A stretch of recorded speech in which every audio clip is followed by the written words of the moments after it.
Do outro lado, nós vamos ter, então, um eu regredido. O que é cuidado. Aquele que é defendido por esse grandão. E aí, qual que vai ser a primeira característica desse eu regredido? Regredir, né? Ele não vai acompanhar a realidade nem como ela se apresenta.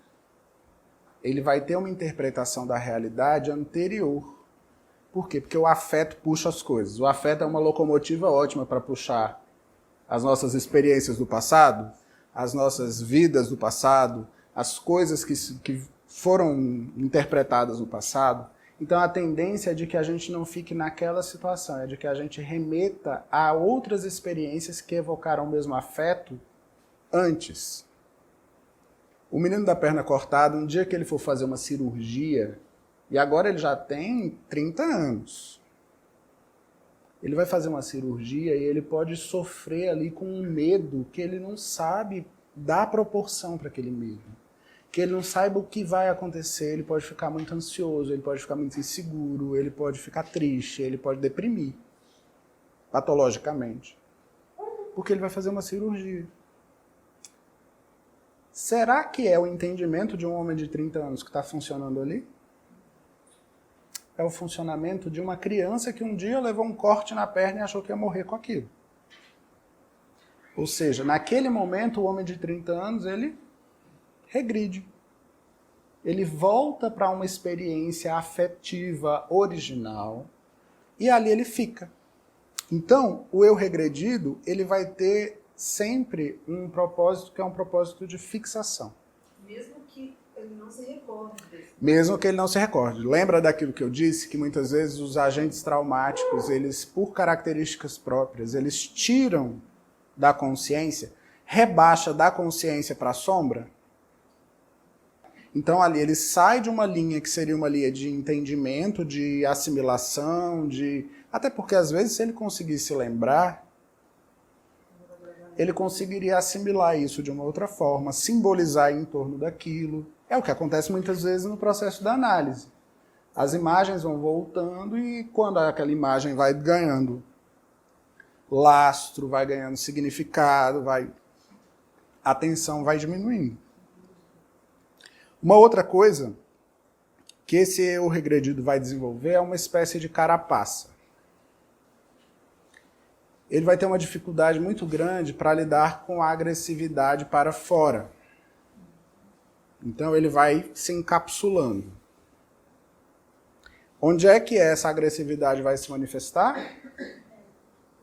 Dentro, em si próprio. Então a agressividade que a gente precisa ter para viver, a gente precisa, né? Tá todo mundo de acordo, né? Que a gente precisa ter agressividade para viver. Acordar hoje para vir para a palestra, se não tivesse ali uma dose de agressividade para poder falar, não, eu vou, deixa eu ir. Né?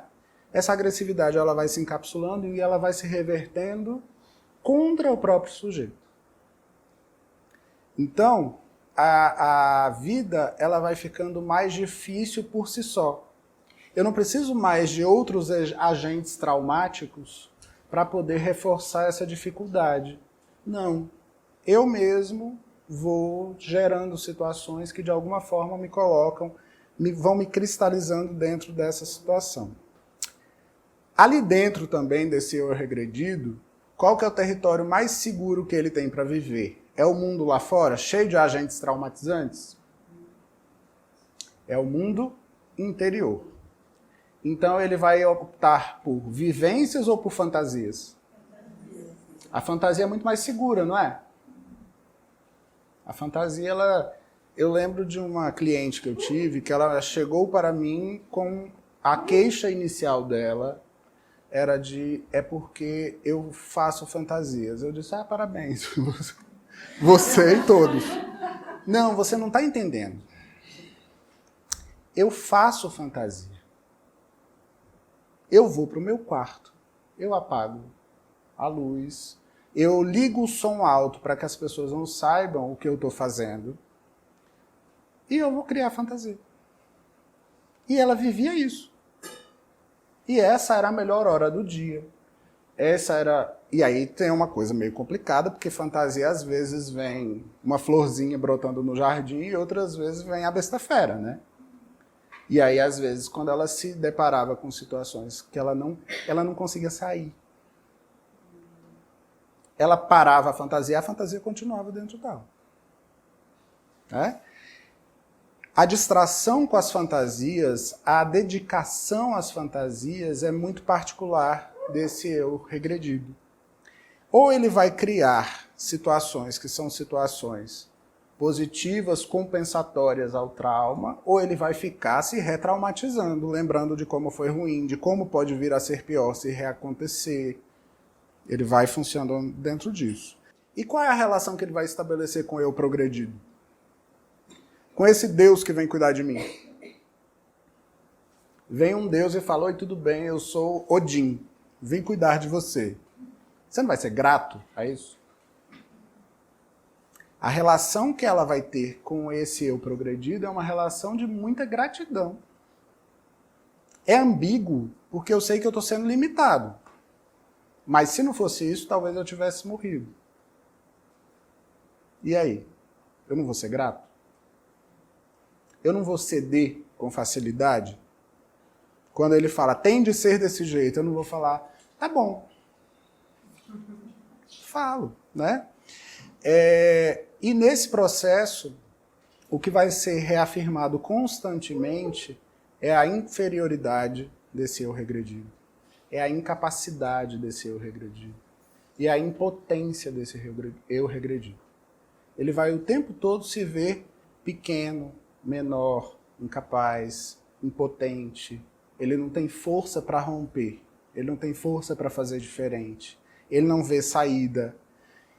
E um comportamento que acaba sendo muito fácil de se acessar dentro dessa fantasia, como tudo que acontece na psique, é de que se sobra demais de um lado, falta do outro, se sobra demais de um lado, falta do outro, tem uma compensação natural.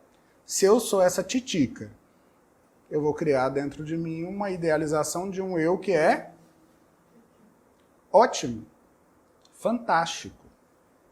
Eu vou ficar criando uma ideia do que eu poderia fazer, de como eu daria aquela resposta, de como eu... Entende? Vai se criando um eu ideal que vai suprir essa limitação original que é dada, já está posta. Eu me reconheço como esse limitado, mas eu queria ser tão grande, eu queria ser...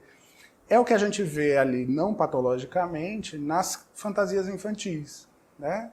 Você já viu alguma criança com uma fantasia infantil de ser um fracasso? Mas por que ela cria essa fantasia de sucesso? Porque ela se vê em algum aspecto como um fracasso. Que seja porque ela não alcança a prateleira de cima onde está guardado o doce estrategicamente, né? Então ela queria ser maior, ela queria ser grande, aí ela ia dar conta de fazer isso, isso e aquilo, né? Aí mora um perigo grande. Por quê? A comparação entre esse eu fraquinho, regredido, e esse outro eu que eu poderia ser, que é bacana, que é potente, que resolve, vai gerar naturalmente um comportamento perfeccionista. Quem que eu quero ser? Eu quero ser aquele. Eu quero dar conta de fazer aquilo. Eu quero. E eu vou conseguir ser perfeccionista? Não, porque o perfeito não é nosso, não existe. E vai reafirmar o quê? A inferioridade. Tá vendo? Você não dá conta mesmo. Então, assim, essa estrutura é uma estrutura que vai gerando o tempo todo uma dinâmica ali de cobrança e culpa, cobrança e culpa, cobrança e culpa, onde o indivíduo vai se atormentando por si só. Agora ele tem mais o agente traumático do lado de fora? Nem precisa, né, gente? Já tem diversão aí para muito tempo. Se eu quero e eu não dou conta, é porque eu sou um fracasso, certo? Se eu sou um fracasso, eu tenho culpa por ser um fracasso, certo? Se eu tenho culpa, o que é que eu mereço? Punição, castigo. Então, a ideia do castigar-se, a ideia do castigar-se que vai da automutilação até o submeter-se a situações onde o menosprezo, onde é uma dinâmica muito comum, tá? Compensatoriamente a isso, nós vamos ter uma fantasia de que aquele eu ideal, lembra? O meu irmão bom, eu sou o irmão, eu sou o fraquinho. O irmão forte que eu queria ter dentro de mim, que eu criei dentro de mim, ele vai ficar me estimulando, ele vai falar, a gente dá conta. Não, se a gente for, a gente faz. O que é bom, mas isso também pode ir plantando dentro da cabeça da criatura uma ideia de autossuficiência, onde você vira o frágil que dispensa cuidado. Não, pode deixar, eu dou conta. Onde vai se buscar uma retroalimentação de um cuidado, só que agora eu tenho que ser o responsável plenamente pelo meu cuidado. E aí essa autossuficiência, ela vai tanto para os agentes externos, que é quando eu dispenso que o outro, eu estou lá carregando 50 quilos dentro de uma sacola, tem uma pessoa que quer dividir o peso comigo, eu falo, não precisa, essa sacola é minha, eu mesmo carrego. E também com agentes internos. Porque o tempo todo, apesar desse sistema ele ser um sistema predominante, mas se a pessoa não está num quadro psicótico, vão existir outros complexos que vão tentar investir em outras áreas, que vão chamar para outros caminhos. Tem outros deuses que não vão vir com essa potência toda, mas que vão estar ali de vez em quando ele dá uma inspiração. E o que a gente faz? Não, obrigado, do jeito que tá. Tá bom. Por quê? Porque do jeito que tá conhecido. Conhecida, assim eu sei que eu não morro. Diferente disso, eu já não garanto. Então é melhor ficar como tá, né? Quando nós vemos imagens de pessoas que foram traumatizadas na infância, traumas mais severos e tal, esse sistema de autocuidado que se propõe, ele acaba sendo muitas vezes muito sofrido, né? Aquela criança que dispensa, que acha que precisa cuidar da família inteira, que se coloca numa fantasia de quem dá conta de fazer qualquer tipo de coisa. E o que ela está perdendo com isso? Ela está perdendo de viver o que ela deveria estar vivendo na infância, que é a curiosidade, a experimentação descompromissada, né? O brincar, de se submeter a cuidado para ir formando aquele caráter simbólico dentro de si.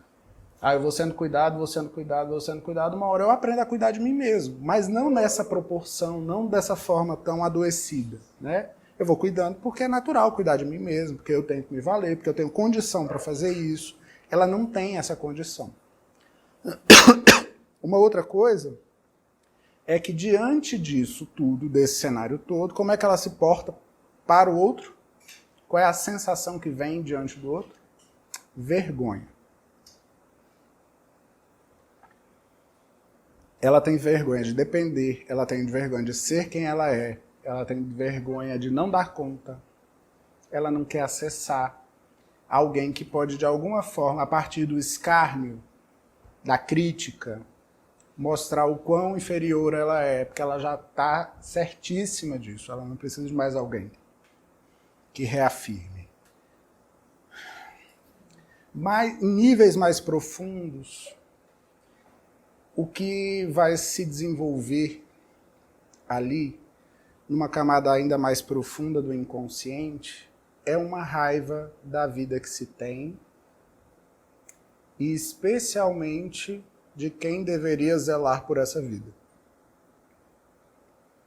Se é pai e mãe que inicialmente nos dão esse amparo, que metabolizam o nosso afeto fora de nós, e essas pessoas não fizeram isso por mim, essas pessoas não viram, essas pessoas não perceberam o que eu estava vivendo, inconscientemente eu vou viver uma raiva dessas pessoas. Eu vou ter ali uma necessidade de ataque dessas pessoas, dos pais e dos cuidadores. Aí eu não vou poder jogar uma pedra na minha mãe. Então, eu vou ter ali uma culpa que vai ficar ainda mais agravada, né, por eu estar desejando mal para minha mãe, por eu querer punir por ela não ter feito aquilo que deveria ter sido feito. E essa culpa, às vezes, ela não é que ela deixe de ser culpa para virar outra coisa, mas ela chama. Lembra que os afetos vêm no trenzinho, um puxando o outro? Então, ela vai chamar mágoa, ela vai chamar amargura. Então eu vou começar a olhar para o mundo e eu vou ver um mundo que é um mundo não legal. A minha referência de mundo vai ser uma referência baixa, negativa. Então tá, já entendemos sobre eu regredido e sobre eu progredido. Isso acontece na dinâmica habitual do trauma. Mas em alguns casos, nós vamos ter aí o espírito falando mais alto. Ah, uma outra coisa que eu esqueci de falar do espírito. O espírito, a nossa natureza mais profunda, para o Kaushal e para outros autores que ele usa, moram no eu regredido. A minha natureza, o que eu sou, a minha individualidade, elas vão se encapsular dentro desse eu regredido.